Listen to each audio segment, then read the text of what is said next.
Good evening, it's Saturday the 7th of June. You're tuned in to our 10 p.m. newscast, coming to you from ARIRANG's news centre in Seoul. I'm Mark Broom.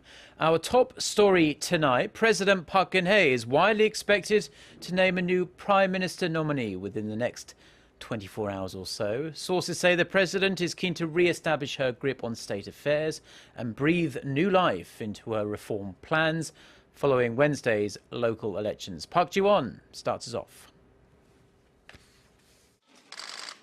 President Park Geun-hye will likely announce her pick to fill the vacant prime minister's seat as early as Sunday.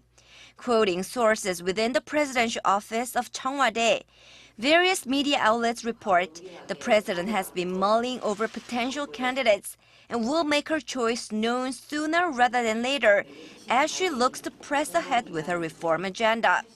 According to reports, President Park has been searching for a candidate with an innovative mind and deep ethical integrity. This after the president's previous prime minister nominee An Dae-hee had to withdraw last month amid criticism over the amount of money he earned in the private sector after retiring as a Supreme Court justice. Sources at Cheongwade also report the president's senior press secretary Lee Jung-hyun recently offered to step down from his post. Lee is one of President Park's closest aides and has served at the presidential office since the start of the Park administration. He is reportedly either gearing up to run in by-elections scheduled for next month, or he will be made a government minister during President Park's expected and highly anticipated cabinet reshuffle. The move could also signal a reshuffle of presidential aides as well, as some presidential office officials came under fire for their mishandling of the recent Sewol ferry disaster. Park Ji-won, ARIRANG News. Now, for the first time ever, North Korean state media has reported on the results of local elections held here in South Korea. The Korean Central News Agency reported Saturday that South Korea's progressive main opposition party scored major wins on Wednesday in the Seoul mayoral race and in the central Chungcheongdo provinces, which have traditionally been considered moderately conservative areas. The report added the conservative ruling Saenuri Party only narrowly won in Incheon and Gyeonggi-do province and just hung on to power in the Gyeongsang-do provinces, both traditional strongholds for the party.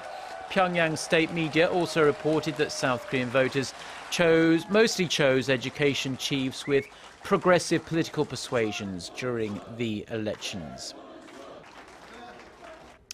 Mutual trust between Korea and Japan has tumbled to levels not seen in at least 20 years amid persisting bad blood over historical and territorial issues. A joint telephone survey conducted late last month but released by Korea's Hanguk Ilbo and Japan's Yomiuri Shimbun on this Saturday shows more than 8 out of 10 Koreans do not consider Japan trustworthy. Almost 3/4 of Japanese respondents felt the same way about Korea.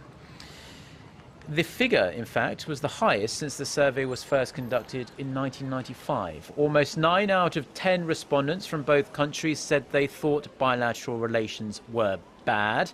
More than 75% of Korean respondents said Korea-Japan relations will remain frosty if Tokyo continues to make historical and territorial assertions they consider unacceptable. Now, in some international news, US President Barack Obama has told his Russian counterpart Vladimir Putin that he must recognize the new Ukrainian president in order to help de-escalate the crisis in eastern Ukraine. The much-anticipated encounter came on the sidelines of a lunch held on Friday to mark the 70th anniversary of D-Day. Putin is believed to have publicly voiced his support for new Ukrainian President Petro Poroshenko. A White House official said Obama also told Putin during their 15-minute meeting that if Moscow works with the new Ukrainian authorities, then there could be, quote, openings to reduce tensions in the region. Deputy National Security Advisor Ben Rhodes added Obama had demanded Russia sever support for separatists in eastern Ukraine and to stop providing them with arms and other supplies. Now, those with the inclination to do so have been able to get free access to Korea's patent information for quite a while now, but from next month, the patent information of the US, Japan, China and the European Union, which together account for about 90% of all global patents, will also be freely available. This was one of the main resolutions reached at the IP5 Heads of Office meeting, which was held in Korea's southern port city of Busan this week. The heads of the 5 major intellectual property offices from Korea, the US, Japan, China and the EU, or the so-called IP5, attended the meeting and they discussed a wide range of issues and ways to increase work sharing among the 5 offices. The next IP5 heads meeting will be held in China next year. Now, well known around the world for their high levels of customer service, Korea's 2 largest airlines, Korean Air and Asiana Airlines, are engaged in a competitive battle of one-upmanship. They're rolling out the latest in luxury airliners as they jockey for a bigger piece of the increasingly cutthroat market. Our Kim Min-ji has this report. Dubbed the hotel in the sky, the A380 jet makes a presence on the runway. This is Asiana Airlines' first A380. The super jumbo jet will be deployed on its flight routes from Korea to Hong Kong and Japan starting next month. The nation's second largest carrier plans to operate 6 of the jets by 2017 and deploy 30 A350 planes after that. We plan to upgrade our customer services and rake in profits by deploying the A380 and A350 jets on our popular middle to long-range flight routes. In 2011, Korean Air, the nation's largest airline company, was the first in Northeast Asia to deploy an A380 jet. It currently operates 8 of the planes and plans to increase that number to 10 by the end of the year. This means the nation's 2 largest carriers will be operating A380s. However, they've each made different changes to the plane. Korean Air has designated all seats at the second floor as business class, while Asiana Airlines has arranged the seats in a zigzag formation. Korean Air also offers an area displaying duty-free products, while Asiana Airlines has installed sliding doors in its first-class section. Our A380 jet has the fewest number of seats compared to other planes of the same model. Therefore, passengers will be able to enjoy a spacious area and other convenient facilities. Experts see it as a strategic move to upgrade services amid fierce competition from budget carriers. With low-fare carriers expanding their business operations, it seems that large carriers are trying to differentiate themselves by adopting up-to-date jets and offering premium services. The competition is expected to intensify as foreign airline companies are also jumping on the bandwagon to offer differentiated services and gain an upper hand in the market. Kim Min-ji, ARIRANG News.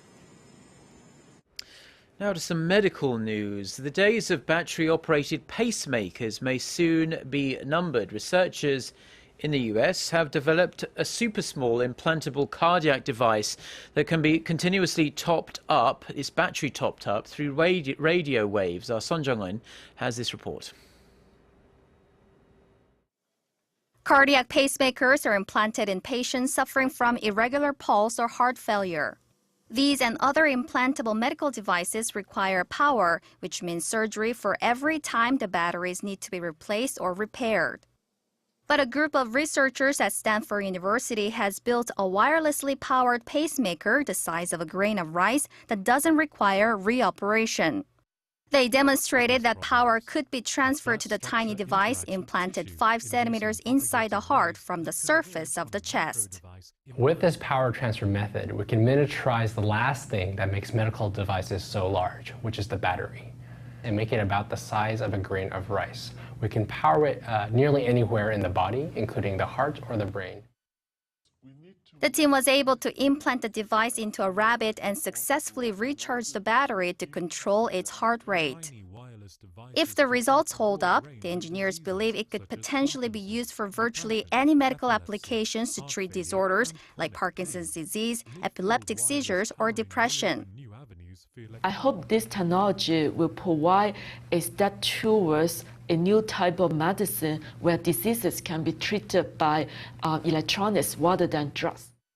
The device would also collect information about patients' conditions so doctors could monitor and adjust it based on their individual needs. 손정인, ARIRANG News. Now, to some music news that you may or may not be looking forward to. Korean singer Psy will release his new music video, Hangover, on his official YouTube channel on Sunday. Psy released an exclusive sneak peek of the video, which features American rapper Snoop Dogg on a late-night US talk show on Friday night. The song will be available to purchase from iTunes on Monday. Psy, of course, shot to global fame with his 2002 song Gangnam Style. The music video for that is the most viewed video on YouTube with over 2 billion views. And before we go, let's take a brief look at the weather in Korea on this long holiday weekend. Most of the country is under partly cloudy skies this evening. It will be another warm night with the overnight low only dipping to 17 degrees Celsius here in Seoul.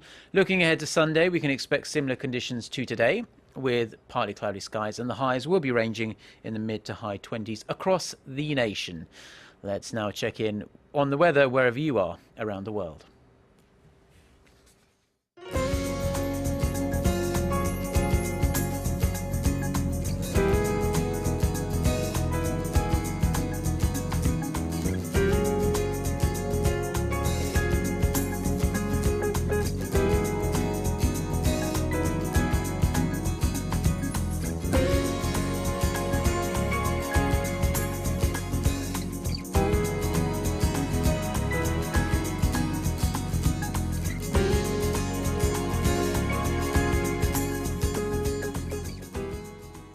Okay, well, those are the stories we have for you at this hour. For more of the latest stories, don't forget to check out our website, arirang.co.kr/news.